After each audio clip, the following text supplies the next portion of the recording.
जय शिवराय मित्रांनो, अंगठा किती महत्त्वाचा आहे पहा. आता कुठं कुठं अंगठा लागायला आहे त्याचा मिळच नाही. पैसे काढायला अंगठा लागतो, KYC करायची तर अंगठा लागतो, बँकेत गेलं तिथं अंगठा लागतो. आता पहिले ना अंगठा न शिकलेल्याला लागत होता, आता शिकलेल्याला सुद्धा अंगठात लागायला आहे. आता हे नीटचा पेपर फुटल्यामुळं झालं आहे काय की प्रत्येक कॉलेजला आता विद्यार्थ्यानं येणं कंपल्सरी होणार आहे असं महाराष्ट्र शासनाचा शिक्षण विभाग आता ठरवायला आहे. आणि त्याच्यात 75% उपस्थिती त्या विद्यार्थ्याची कॉलेजमध्ये असणं गरजेचं आहे. आता हे का अगोदर नव्हतं का? अगोदर होतं पण चलत होतं, धकत होतं. आपल्या इथं काय धकत नाही.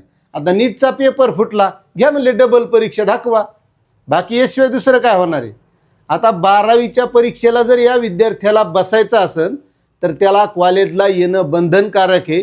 त्याची 75% उपस्थिती असणं गरजेचं आहे. आणि हे असल्याशिवाय त्याला 12वीच्या परीक्षेला बसता येणार नाही. अशी भानगड आता नवीनच सुरुवात झाली.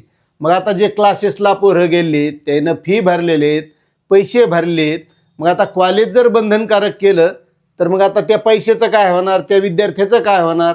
आणि त्यामध्ये जे सध्या आता कॉलेज आहेत आपल्या राज्यात, तर या कॉलेजमध्ये याच्या सगळ्या सुविधा आहेत का? आता तुम्ही पाहत असताना काही काही कॉलेज तर निस्ते नावासाठी उघडलेले आहेत. पत्र्याच्या खोल्या आहेत, कशी तरी पत्र्याचे कवड लावलेत, तिथं ना बाथरूमची सोय आहे ना पाण्याची सोय आहे. तिथं विद्यार्थीसुद्धा जात नाहीत असे काही कॉलेज आहेत. फक्त पैसे कमावण्यासाठी हे कॉलेज केलेली. तिथं कंत्राटी शिक्षक आपले 10-15 हजार रुपये महिन्यानं. आता ते ह्या पोरायला काय शिकणार आहेत? बरं, त्याच्यात काही चांगलेही कॉलेज असतील पण त्या कॉलेजमध्ये ह्या सगळ्या सुविधा आहेत का? तिथं प्रयोगशाळा व्यवस्थित आहे का? ह्या गोष्टी सगळ्या शिकवल्या जाणार आहेत का? तिथं सुद्धा काही मिळ नाही.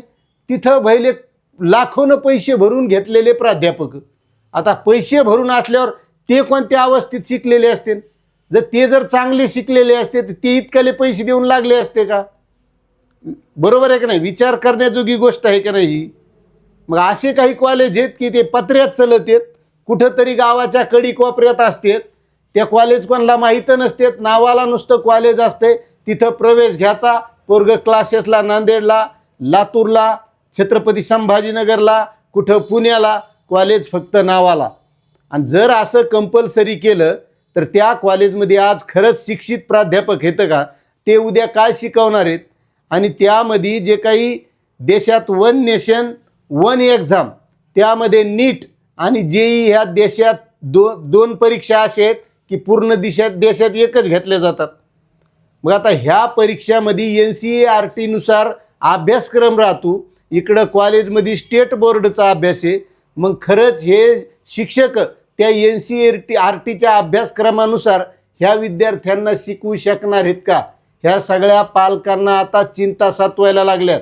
त्याच्यात त्या क्लासेसची फीस भरलेली आहे, तिथं रूम केलेली आहे, कोणी हॉस्टेल केलेलं आहे. आणि इकडं ह्या कॉलेजची अवस्था अशी आहे. असं असल्याच्या नंतर उद्या ज्या काही नीट JEEच्या परीक्षा होणार आहेत ह्या विद्यार्थ्यांना काय येणार आहे? कारण ह्या कॉलेजमध्ये त्या प्राध्यापकाला शिकविता येणार नाही. 1.5-2 लाख रुपये पगारी घेऊन ते मस्त आरामात बसलेले असतात. तिथं आपले जे क्लासेसला जाऊ शकत नाहीत गोरगरिबाचे पोरं येतात. शिकिलं तर शिकिलं, नाही तर नाही शिकिलं. त्याचं धक्का येतलंय, चाललंय आपलं. कार्यक्रम सुरूच आहे. 12वी पास होऊन जातात, कारण प्रॅक्टिकलचे मार्क येतं. आणि उगं थोड्याफार मार्काचं लिहिलं तर तितक्या कॉफ्या चिटुऱ्या चालतात.